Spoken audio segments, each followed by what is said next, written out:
व्याख्याते प्रखर विचारवंत ख्यातनाम वक्ते व हरिभक्तपरायण सोपानदादा कनेरकर यांच्या व्याख्यानाचे आयोजन वक्रतुंड गणेश मंडळातर्फे करण्यात आले होते।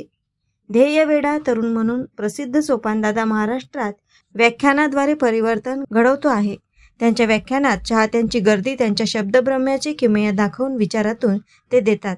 भारतीय संस्कृती जागर तरुणाईचा कृष्णनीती या जगण्यावर शतदा प्रेम करावे माणूस माझं नाव या व्याख्यानांनी त्यांनी आपल्या श्रोत्यांच्या हृदयात स्वतःची जागा निर्माण केली आहे। आपल्या प्रबोधनातून मुख्यतः विद्यार्थ्यांना यशाचा मूलमंत्र युवकांना आवडेल त्या भाषेत सांगण्याचे कार्य कनेरकर करीत आहेत।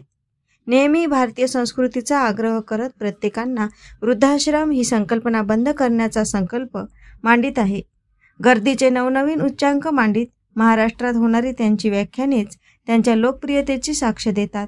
महाराष्ट्रातील पहिला असा वक्ता आहे जो अश्रू आणि हास्यांमधून माणूस घडविण्याचे कार्य आपल्या प्रबोधनातून करीत आहे। कनेरकर अंधश्रद्धा निर्मूलन, व्यसनमुक्ती आदी प्रबोधनात्मक विषयांवर तरुणांसाठी व्याख्यान करतात। त्यांच्या या व्याख्यानात हजारो युवक, युवती, पुरुष, महिला व ज्येष्ठांनी सुद्धा हजेरी लावली होती। उत्कृष्ट अशा व्याख्यानाचा आनंद धामणगाव येथील नागरिकांनी मोठ्या आनंदाने घेतला। वक्रतुंड गणेश मंडळांनी पहिल्या दिवसापासूनच विविध अशा अनेक कार्यक्रमाचे आयोजन गणेशोत्सव साजरा करण्यात आला। त्यातच सोपानदादा कनेरकरच्या व्याख्यानानेच भरच पडली। वक्रतुंड गणेश मंडळाच्या सर्व कार्यकर्त्यांनी व पदाधिकाऱ्यांनी कार्यक्रमासाठी अथक परिश्रम घेतले होते। अशा उत्कृष्ट कार्यक्रमाबद्दल धामणगाव नागरिकांकडून या मंडळाचे कौतुक होत आहे। एएस न्यूज महाराष्ट्रकरिता धामणगाव रेल्वे येथून प्रतिनिधी संतोष वाघमारे। बाप नाही आहे, आत्म्याच्या ठिकाणी ईश्वराचा वास उचले आई राही म्हणतात। मानवता उदारता लिंता ज्या चरणी एक रूप होते त्या माय माऊलीला माऊली म्हणतात। दादा बाप कुठपर्यंत आहे सुनांनो, तुमचा बाप कुठपर्यंत आहे? जोपर्यंत तुमचा बाप तुमच्या त्या घरात असते तोपर्यंत तुमची माहेरात किंमत असते हो। एकदा का त्या घरचा बाप गेला ना दादा, तुमची किंमत शून्य झाल्याशिवाय राहत नाही। तो बाप तुझ्या हातात जेव्हा तू गाडीत बसते 500 रुपयाच्या दोन काय म्हणते तिकडे गेल्यावर साडी घे म्हणणारा तुमचा बाप असतो। तो बाप जाणायचा आहे। प्रत्येकाला आई नाही आहे, प्रत्येकाला बाप नाही आहे। ज्याला बाप नाही त्याला बापाची किंमत विचारा, ज्याला माय नाही त्याला मायची किंमत विचारा। दादा जो बाप आमच्या लहानशा मुलीला घेऊन कपड्याच्या दुकानामध्ये जातो, तिथं गेल्यावर आमची मुलगी 900 रुपयाचा ड्रेस पसंत करते, पण बाप जेव्हा खिशात हात घालतो ना याच्या हातात फक्त 500 रुपये असते, तेव्हा त्या बापाची घालमेल बघण्यासारखी असते। तेव्हा तो बाप काय म्हणतो, मुलीला घेऊन घरी जा, रात्री आल्यावर मी तिच्यासाठी ड्रेस घेऊन येतो।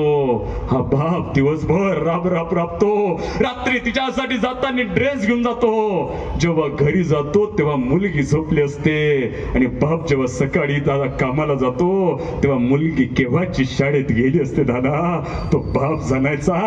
आज घरी गेल्यावर त्या माय बापाचे सासू सासऱ्याचे फोटो काढा, अडगडीतले फोटो काढा। पुनर्मित्रम पुनर्मित्रम पुनर भार्या नाही, आणि मी काही जास्त खपू देत नाही, आणि मी तिकडेच लवकरच पुणेकर होणार आहे। त्याच्यामुळे मी आज सकाळी पुण्यातून आलो। मला असं वाटलं आपल्या विदर्भातल्या लोकांचा आवाज गिवाज चांगला असेल, चेहरे गिरे चांगले असेल। काय चेहरे आहे पाय ना, पहिल्या लाईन मधले चेहरे पा, मागच्या लाईन मधले चेहरे पा, काही चेहरे तर असे जसे गणेश मंडळाचा गणेशोत्सव आजच्या या व्याख्याना प्रसंगी आपल्यामधून काही क्षणाआधी गेलेले आपल्या सर्वांचे लाडके आमदार आदरणीय प्रतापदादा अडसळ, मंचावर उपस्थित आदरणीय बुटले साहेब, आदरणीय सूर्यवंशी साहेब, या मंडळाचे अध्यक्ष आदरणीय सूर्यवंशी दादा, माझ्या समोर बसलेले आदरणीय डुंबरे सर, आमचे तिकडे मित्र अतुल भाऊ, संपूर्ण आदरणीय मंच। आता सगळ्याचे नाव काही माझ्या पाठ नाही, इथं काही माझे शेत नाही किंवा इथं काही मतदान नाही। संपूर्ण आदरणीय मंच, आचार्य प्राचार्य चित्रकार पत्रकार, खाली बसले, समोर बसले, आजू बसलेले, बाजू बसलेले, मागं उभे असलेले, चपला घालून आले, सपत्ती घालले, बायकोसोबत आले, नवऱ्यासोबत आले, जेवून आले, खाऊन आले, पिऊन आले, कधी ना आलेले, पहिल्यांदा आलेले, कोणाला येऊन दिलेले, आणि एवढं चांगलं व्याख्यान चालू असताना दांडी मारलेले या सर्वांना मी जय श्रीराम करतो।